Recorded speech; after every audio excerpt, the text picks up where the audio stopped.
Good evening. This is a quick video where we're going to compare the TTArtisan's 50mm f1.4 with the Nikon f1.8s on the Nikon Z-mount Z7. Look at the sharpness, look at the rendering, look at the bokeh. Compare these two lenses. Obviously the TTArtisan is manual focus and the Nikon is autofocus. The Nikon is weather sealed, the TTArtisan is not. The TTArtisan is slightly smaller than the Nikon, but it doesn't come with a lens hood. Compare the two and see which you prefer. The Nikon is obviously a lot more expensive, but that weather sealing, that native capability, that autofocus above all, is it worth the extra money? Some of the photographs I've been taking with the Nikon 50mm f1.8s, and you'll see that when I use a lens like this, I often stitch photographs together to get a wider feel, and I'm at f4 as that's roughly the sharpest aperture. Sharpness isn't everything, but it's going to give me a nice picture like this, which I stitched earlier. Stitching in Capture One isn't fantastic, but it's done a pretty good job here. And you can see the relatively pleasing bokeh of the Nikon 50mm f1.8s. Let's go through a few more. You'll see I'm exposing for the highlights, so it looks quite dark. Here's one I brightened earlier. You see when I brighten the whole lot, there's no color contrast. It's all hues of green and blue. And there's not enough tonal contrast to make it interesting. There's no focal point, boring picture. So even though that's too dark, I've lightened it up just slightly here. You can see the highlights are brightened, the brightness contrast is lowered, exposure's up to give more of an evocative feel than what might be a more accurate picture. And you can see if I click on auto adjust, it's not going to do a good job. Capture One isn't bad for the auto adjustment, but overall that's too blue. There's not enough contrast. It's overall a boring picture. That's more evocative. But again, there's no real focal point. Would be better with one of the monks, not monkeys, that live in this Buddhist wood part-time. So here we have more photographs around, and you can tell because I'm at a 30th of a second at ISO 64 that I'm on a tripod, and I'm just photographing around the place. Now we're at 35mm. You can see down here, that is therefore the Viltrox 35 f1.2 lens, which I really like. It's a marvelous lens. And now we're at 135 with the Samyang 135 f2, which is a very good quality lens. The Viltrox has a 1.8. I haven't got that yet. I really like the Samyang, and I have for some time. So here we have more and more with the Samyang 135 f2. Anyway, let's go forwards. This is just playing around with the bokeh and the sharpness of the Samyang, which is marvelous. That's at a third of a second, very sharp lens. Just to show that on the Z7, we're going to get a good quality image with good quality glass on it. It's an older camera relative, but it's a marvelous camera, and for landscape photography, one of the best value on the market still, certainly used. So here we have a few. Now here we're on the TTArtisan, and you can tell because we've got no EXIF data. So that's f11 with the Nikon and f11 with the TTArtisan. You can see the flare. That's because the TTArtisan doesn't ship with a lens hood. It's a very affordable lens.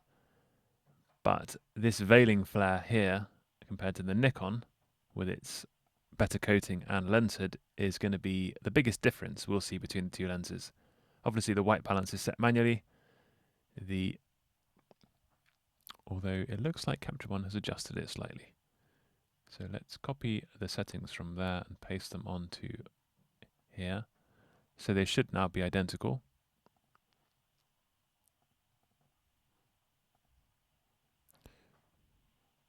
Let's try it again. Copy, apply. Okay, let's do it manually. And all we're doing is making sure that we're giving both cameras the best chance of comparability. No, 0.1 of it's not going to make any difference really. But those should now be identical pictures. Obviously they're not. You can see that the TTArtisan is slightly wider than the Nikon and has that veiling flare. But overall, there's not much to tell between them. You can see there's slightly more distortion. Now, which way that goes is hard to say, but I would imagine that the Nikon is better compared. And you can see that the sharpness on both lenses at f11 is good. That's generally the case with a lens. That f11, just before it gets upset by diffraction, both lenses are going to be sharp. Okay, let's move on. This is again a panorama I've not stitched. That one is, again, the light was quite flat.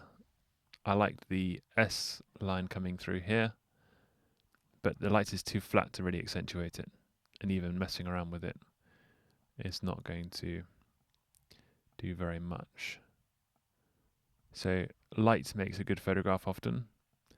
Without a good light, you can do lens reviews. So here we are, lens comparisons. Going through some of these. This is the Nikon, because we have the EXIF data. This is the TTArtisan. This is the TTArtisan.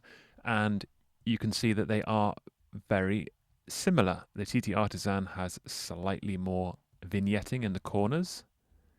If we zoom into the focal point, which was in the center and was sweet chestnut, if we zoom in too much, you can actually see we're being limited by the 45 megapixel sensor of the Nikon. So we're not going to get more detail by zooming in. Both cameras out-resolve the Nikon sensor, certainly in the center, and certainly at 5.6. The Nikon, as you can see, is sharper, has more contrast, has more micro contrast, and gives a very hyper-realistic image, whereas the TTArtisan is slightly more organic, you might say. There's the TTArtisan, there's the Nikon. The Nikon is very clear about what it's photographing. The TTArtisan is slightly more veiled in flare. There's the bokeh of the TTArtisan and the Nikon. Nikon is brighter in the background, has slightly more contrast, and you might argue that the TTArtisan has a slightly nicer bokeh here, at least. So now we're at f1.8 with the TTArtisan, and then actually we're f2 on both lenses. So f2 and f2 on the TTArtisan, again sharp here, zoomed in, sharp there, zoomed in, and we can actually see that the images are relatively similar. Then we have the bokeh test. There is the TTArtisan, and both of them are at 1.8. You can see that the Nikon is slightly darker. The settings are otherwise the same. And you can see also that the TTArtisan is slightly more zoomed in than the Nikon, and slightly warmer also. The two lenses are similar at this respect. Same with at f2.8. You see the center brightens up on the TTArtisan. That's because the corners are darkening because of vignetting, which the Nikon controls better. And you can see the circle of confusion here on the Nikon is smoother than the TTArtisan because the aperture blades are more rounded. This is at 1 second, f2.8. TTArtisan, Nikon. Zoomed in, And that veiling flare, which comes partly from poorer controlled internal reflections possibly, but most importantly a lack of a lens hood on the TTArtisan compared to the Nikon. The Nikon is going to give you more contrast and blacker blacks. Similar here, 1.8 on both, 1.8 on the Nikon, 1.8 on the TTArtisan. The Nikon is warmer, the Nikon has more contrast. The TTArtisan is overall lower contrast, lighter. Both of them are sharp, but you can see this sort of dreamy look from the TTArtisan compared to the Nikon. So that's TTArtisan and that's the Nikon. Then you have the two at f4, and again you see that brighter, slight hazing. Remember, both should be identical, but aren't. And the Nikon has that darker look to it because the blacks are blacker. Obviously, this is wide open on the Nikon, and that is wide open on the TTArtisan. So for the same size, the larger aperture, it's going to allow you to blur the background more, and that veiling haze, which you can see here relative. See, it's quite dreamy compared to the accurate Nikon. You're going to have more of a dreamy vintage look with the TTArtisan, even taking off the lens hood on the Nikon because of the coating and the focus on removing imperfections. So here we have 1 second ISO 100 on the TTArtisan,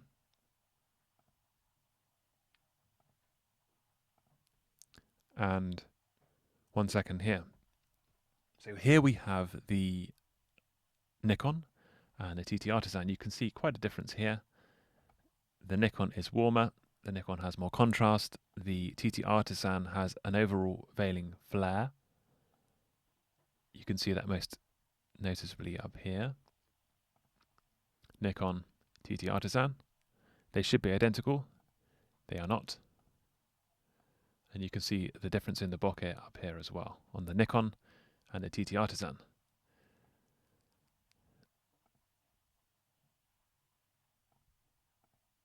So we have f2.8, f2.8, and the same story. We have the TTArtisan is more jumbled and messy than the Nikon, which is more accurate and gives us higher contrast. You can see the veiling flare on the TTArtisan relative to the Nikon, and you can see a slight distortion as well.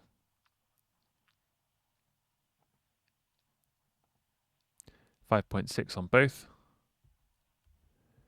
and there the veiling flare is quite noticeable on the TTArtisan. 5 seconds, ISO 200, and that is going to be probably the biggest difference, is going to be that veiling flare. There's slightly more distortion, but Nikon, TTArtisan, they should be identical, they are not. Nikon, TTArtisan, and that is because partly the lack of lens hood, partly the different coatings, but you can just see that the Nikon is giving us a very accurate image, whereas the TTArtisan is blurring things with a veiling flare. Color rendition is good on both, and there's actually not much to tell between them. It's slightly warmer on the Nikon, slightly more saturated. I kept the Nikon on the camera, so I just took a few more pictures. We're at 20 seconds at f4.5 now, so it's after dark. The Nikon is just a very sharp lens. The light's not ideal, but even just roaming around, you can tell that the Nikon gives us a very nice look. Nice and sharp, accurate colors, very minimal distortion. It's a camera that I really enjoy using. And even just straight out of camera, they're nice images.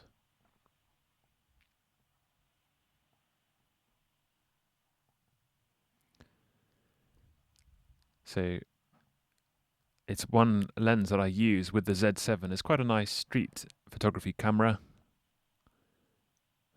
because it's just a sharp, good quality lens. You can zoom right the way in. So here we have the review that made me pick up the TTArtisan. It's by Bastian of philipreeve.net, which is a fantastic website full of excellent lens reviews. He's comparing it here, this Leica lens, which is quite a bit more money, several thousand more, to the TTArtisan. And the TTArtisan on Amazon, there are a few of them. It's not the tilt lens. That's a different lens entirely. It's not this lens either. So all these tilt lenses that are a bit cheaper, it's actually the equivalent of this M-mount lens which he tests. But they make it for Nikon Z mount, which is this one here. And you'll notice here you've got color numbers. That was just to get people, reviewers, reviewing it initially, but actually those are now just white numbers, and the overall build quality in terms of the design has gone down. I hope that the lens itself is similarly built to the initial review copies with the yellow numbers on. So here's some information about it, and you can see that it's well reviewed.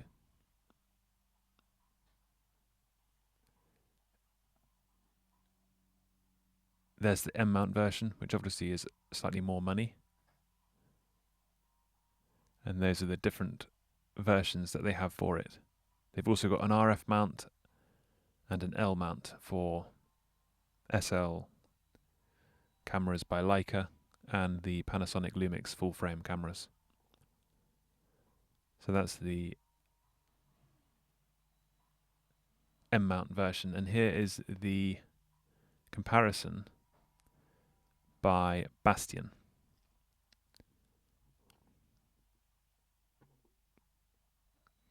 And he's comparing the field of view. So he's saying that the TTArtisan is wider than the Leica. We actually found that the Nikon 50mm f1.8s was wider than the TTArtisan, so this Leica is actually quite wide. Or the Nikon is more telephoto than it seems.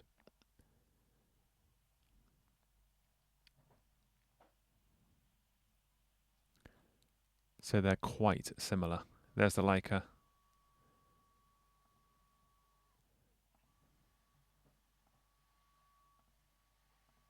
You can see the light's changing here, so the photographs are difficult to compare when the light changes.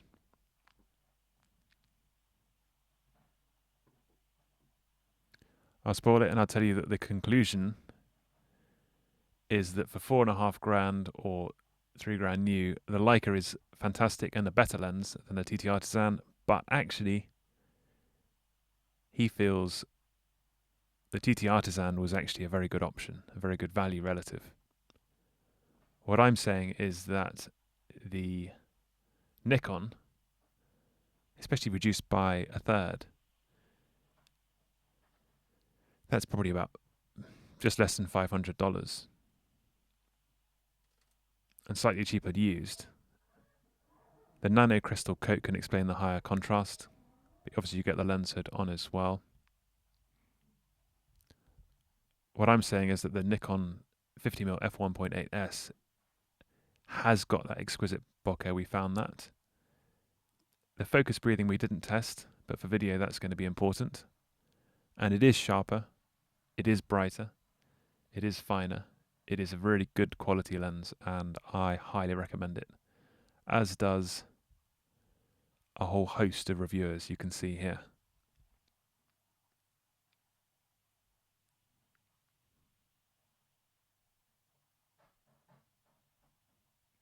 So this is one of the best value lenses I've ever tested. This chap says the sharpest 50mm, and I think it compares favourably with the much more expensive manual focus Zeiss Otus 55.